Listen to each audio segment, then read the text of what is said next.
जहां एक तरफ इंडिया चैंपियन बना T20 वर्ल्ड कप 2024 का, वहीं दूसरी तरफ दो पिलर्स जो कि टीम इंडिया के माने जाते हैं, एक तरफ Rohit Sharma the captain and Virat Kohli the main player for team India. इन दोनों प्लेयर्स ने ये डिसाइड किया that T20 format is enough for them and they will hang their boots और यंगस्टर्स को अब मौका देंगे कि वो आगे हैं। जनरली ऐसा होता नहीं है, इतने हाई नोट पे कौन छोड़ के जाता दो इकट्ठे।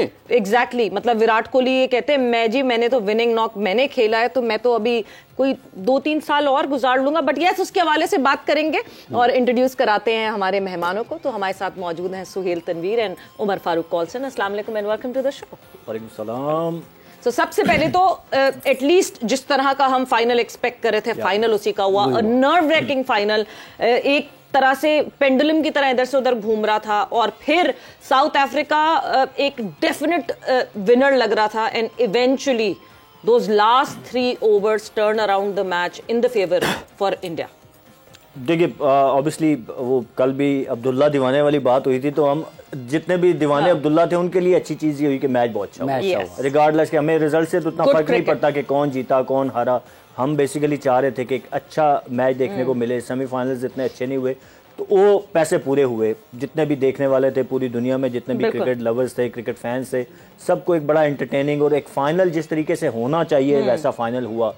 उसमें किसने क्या गलतियां की वो तो चलें, ऑब्वियसली रिजल्ट शोड के एंड पे वो कल मैंने बात की थी ना कि मैच नर्व्स का होगा, स्किल्स का नहीं है। स्किल्स दोनों टीमों की इक्वल थी और वो लगी भी मैच में। आपको कहीं पे साउथ अफ्रीका हावी नजर आई।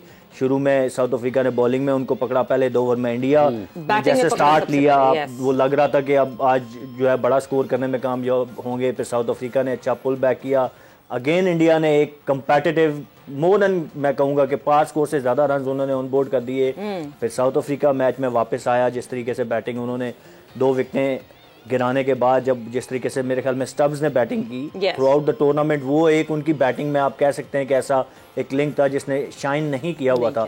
बट इंडिया की तरफ से डूबे और इनकी तरफ से ये स्टब्स, दोनों आप देखें कि पूरे टूर्नामेंट में इन्होंने कुछ भी नहीं किया, अपने गुनाह माफ करा लिए फाइनल में आके। ऐसी इनिंग्स खेली है एग्जैक्टली पूरे उन्होंने दोनों ने अपनी अपनी टीम की, अगर मैं कहूँ ना कि इनिंग में जान डाली है, वो इन दोनों की इनिंग्स थी जो एक कैमियो कहते हैं ना, जो जिससे जान पड़ती है। तो दोनों ने अपने गुनाह माफ करवा लिए। तो एक अच्छा मैच हुआ। एंड पे वो 5 ओवरों में 30 रन चाहिए हो और आपके पास मोमेंटम हो, आपने उससे पिछले 2 ओवरों में 35-40 रन किए हों और आपके मेन बैट्समैन बैटिंग कर रहे हो, तो ये एक्सपेक्ट कि बैटिंग टीम जो वो जीतेगी। But credit goes to India कि वो उस मौके पे दे न्यू कि इट्स मैटर ऑफ 1 विकेट। वो आउट होगा तो उसके बाद उनकी एक ऑलराउंडर एंड देन टेल है। तो इन क्रंच मोमेंट में यू नेवर नो, क्योंकि जितने मर्जी बड़े ऑलराउंडर आप हों या बैट्समैन हो ना, वर्ल्ड कप का फाइनल हो और जो लास्ट मोमेंट्स होते हैं ना वो मैटर करते हैं। तो इंडिया ने वो मोमेंट्स जीत के तो वर्ल्ड कप अपने नाम किया। तो ओवरऑल एक बड़ा अच्छा मैच हमने देखा और मैं नहीं कहूँगा कि बेस्ट टीम जीती है, मेरे ख्याल में बेस्ट नर्व्स को कंट्रोल करने वाली टीम जीती है। दोनों टीमें बेस्ट थी जिन्होंने फाइनल खेला, बट नर्व्स कंट्रोल करने की जहाँ बात आई तो वो India was better and ahead from south Africa and eventually they one the final. जैसे सुहेल आपने 3 आखिरी ओवर्स की बात की कि रन्स बिल्कुल करीब करीब ही थे, उसके को बहुत फ़र्क नहीं था। पाकिस्तान के खिलाफ भी 42 गेंदों पर 42 थे। तो ये जहाँ तक फिर फास्ट बॉलिंग है उनकी, हैसियत फास्ट बॉलर, आप इन दोनों चीज़ों को अगर हम देखते हैं तो ये एक ऐसी जगह पर जहाँ पे मैच आपने वापस लिया अपने हाथ में फास्ट बॉलर्स में। Bumrah was the difference. Yes, वो आप कहेंगे कि क्लासन का आउट हार्दिक पांड्या ने किया, बट जो ओवर बुमराह ने किया, जब 4 ओवरों में 26 रन चाहिए थे, वो 2 रन पे उन्होंने ओवर कर दिया। एंड देन वो अर्शदीप ने आके ओवर किया। वहाँ से मेरे ख्याल में जो डिफरेंस सारा क्रिएट किया ना वो इसका बुमराह का था। Throughout the tournament hope the शायद, थ्रू आउट द टूर्नामेंट अभी भी हम कुछ कर सकते हैं। Throughout the tournament Bumrah was the man to go for Rohit Sharma और उन्होंने डिलीवर भी किया। किसी एक मौके पे, किसी एक जगह पे भी ऐसा नहीं हुआ कि जब कैप्टन ने उनसे कोई डिमांड की हो और वो फुलफिल नहीं की हो। तो having Bumrah in your team, I think ये इतनी बड़ी लग्जरी है कि जो बाकी किसी टीम के पास नहीं थी। और अगर मैं कहूँ कि बुमराह ने बॉलिंग में अकेले वो टूर्नामेंट जितवाया, ना सिर्फ मैच, तो वो गलत नहीं होगा। It's not about number of wickets, it's about the impact जो आप इम्पैक्ट डालते हैं। आप देखें कि वो बैट्समैन सेटल खेल रहे थे और बुमराह आए तो उनके खिलाफ वो और मैं मुझे थोड़ा अजीब भी लगा कि इतना ज्यादा शेल में वो चले गए, बैक इन टू शेल के मतलब 5 विकेटें थी आपके पास, मिलर साथ खड़े थे, at least you try to take single, rotate तो करने की कोशिश करते हैं ना, that's a different story. But वो बुमराह का प्रेशर इतना ज्यादा था उनके ऊपर कि आप देखें कि उनसे सिंगल भी नहीं निकाला जा सका, रिवर्स हो रहा था बट वो इतना अनप्लेबल नहीं हो रहा था कि मैं कहूँ कि बहुत लंबा रिवर्स स्विंग हो रहा था जिसकी वजह से बहुत मुश्किल आ रही थी।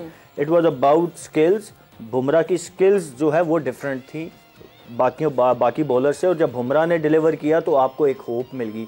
जब भी नीचे लगी हुई टीम को आप वापस आने देते हैं ना, मैं पूरे शो में ये बात करता रहा हूँ, वो ऑस्ट्रेलियन अप्रोच की बात कर रहा हूँ कि वो नहीं आने देते, क्योंकि जब भी किसी नीचे लगी हुई टीम को आप एक होप दे देते ना, तो फिर मोर देन 70-80% वो नीचे लगी हुई टीम बाउंस बैक करने का जीत जाती है। तो you don't want to do that.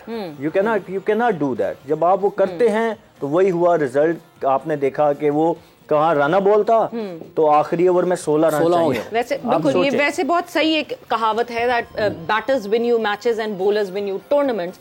34 for 3 से बैटर्स की तरफ जरा आते हैं, 34 for 3 से 176 पुट अप करना सबसे पहले, तो मुझे लगता है कि वो सबसे पहला इम्तिहान था जिसमें टीम इंडिया पास हुई। देखिए इंडिया कल विराट कोहली का जो था, आपको पता है 2 दिन पहले से शुरू हो गया था कि Virat Kohli is the one who is gonna make a difference. किसी को नहीं पता था कि वो शायद ये अनाउंस कर देंगे मेरा लास्ट। और जब वो खेल रहे थे लग रहा था कि बड़ी एक अजीब सी इनिंग खेल रहे हैं, कोई इसकी कॉन्टेक्स्ट समझ नहीं आ रही। लेकिन जिस तरीके से वो अपनी इनिंग को लेके जा रहे थे, बाद में एट द हाइंडसाइट ये समझ आया कि ये इनिंग कितनी मीनिंगफुल थी। इवेंचुअली वो जो 10-15 रन थे जो छक्का भी मारा, उन्होंने थोड़ा लेट किया, उन्होंने इम्प्रोवाइज किया, बट अगेन विराट कोहली की जो इनिंग थी वो उसने बेसिकली इंडिया को एटलीस्ट एक फाइटिंग टोटल की तरफ पुश किया कि यार चलो ठीक है ये इतना है, हम इसको फाइट बैक कर लेंगे।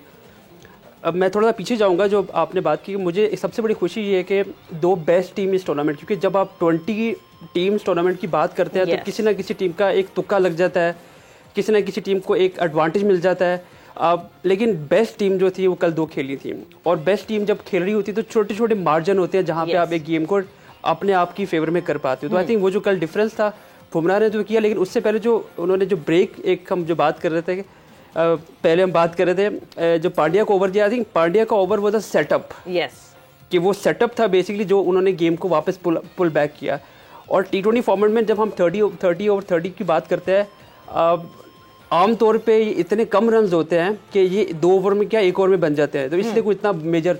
लेकिन इंडिया ने ये प्रूफ किया कि it's not just about batting, it's about bowling as well, और आप कितनी एक्यूरेट बॉलिंग करते हैं। And not just bowling, it's the street smartness. हम जो सेटअप की बात कर रहे हैं, दैट पंत का जो मोमेंटम ब्रेक करना, पंत का वो जो जमीन पे पड़ जाना, वो पट्टियां लगवाना, वो टाइम, एंड उसके फौरन बाद वापस आते ही वो विकेट हासिल करना, that is all part of the script. And this is not cheating, I believe this is the positive way of going forward. What do you से? तो वो एग्जैक्टली जब आप 8 या 9 ओवर में जब वो सेट हो गए हुए थे, जैसे सुहेल बात कर रहा था कि वो एकदम मोमेंटम अपनी फेवर में ले आए थे, 10 ओवर हो गए, 11 ओवर, तो हमें फील आ रहा था कि अभी बुमराह को लाएंगे, लेकिन उन्होंने सेटअप किया गेम को। जितना डीप लेके जाते हैं साउथ अफ्रीका ने हारना था, और एग्जैक्टली उन्होंने ये कोशिश की कि कोशिश करें कि गेम को डीप लेके जाए और हमारे पास मौका मिले और हम इनको वापस पकड़े। जो पाकिस्तान की आपने मिसाल दी कि पाकिस्तान भी सिचुएशन में था और साउथ अफ्रीका भी सिचुएशन में था, डिफरेंस सिर्फ ये था कि south Africa had that very strong momentum in favour of Pakistan का हिट एंड मिस था। हमें नहीं पता था कि पाकिस्तान किसी डायरेक्शन में जा रहे हैं, साउथ अफ्रीका प्रॉपर डायरेक्शन में जा रहा था। फाइनल गेम है, आपके पास अगला गेम ये मेक एंड ब्रेक है, खत्म है, उसके बाद आप अपने घर जाएंगे आप। तो आई थिंक वो मोमेंटम लेके जा रहे थे, और वो जो डिफरेंस पाकिस्तान लोग कंपेयर कर रहे हैं, आई थिंक वो कंपैरिजन कुछ बनता नहीं है, कुछ सेंस बनती नहीं है।